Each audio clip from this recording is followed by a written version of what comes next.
যত গাঁজাখোর আছে, ইয়াবাখোর আছে, সব বরেন্দ্র ইউনিভার্সিটি, রাত্রে হোক দিনে হোক সব সময় বরেন্দ্র ইউনিভার্সিটি বড়, বরেন্দ্র ইউনিভার্সিটি ক্যাম্পাসে করবা। এখানে আসবা, তোমার প্রয়োজন থাকলে কাজ থেকে চলে যাবে।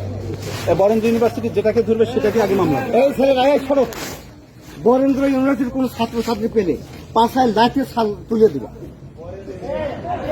বরেন্দ্র ইউনিভার্সিটি সে ছাত্র হোক আর ছাত্রী হোক, পাশায় ছাল উঠাই দিবা। কিছু বললে পোক্টার আবার কাছে বলবো, পয়সার অফিস বলবো। তোমার গার্ডিয়ান বাবা গার্ডিয়ান না আসুক না। কোথায়? আমার বাবা এখন তোমার বাসা ঢাকাতে আছে। কোথায়? আমার বাসা পদ্মা রেসিডেন্সিয়াল। পদ্মাবাসীতে। হ্যাঁ। তোমার বাবার রিপ্রেজেন্টেটিভ প্রক্টর অফিসে আসতে বলো, আর তোমার গার্ডিয়ান আসতে বলো। বাবার রিপ্রেজেন্টেটিভ আমার বাবার পোস্টিং তো সেটা না স্যার। আমার হ্যাঁ, ঢাকাতে আছে। তোমার বাবা আছে না, তার লোক আছে না। এখন তো তোমার এখানে কোথায় নতুন জন্য guardian মায়ের সাথে ছিল? কথা বলছি? লোকাল গার্ডিয়ান মামুনি আমার মামুনি। ও মামুনি কি বললো? কথা বলছে উনি আগে বলতেছে না, না, মামুনি কি পেশেন্ট? যদি থাকে না, তাহলে কিসের তোমার patient? গার্ডিয়ান। না না ওই রাস্তায় ওই পেশেন্ট আমার মানে মামুনি হাঁটা চলা। তোমার গার্ডিয়ান আসতে বলো, তোমার গার্ডিয়ান আসতে বলো। মুস্তিকা ছাড়া খবর দেখাবেন। জি স্যার। ঠিক আছে।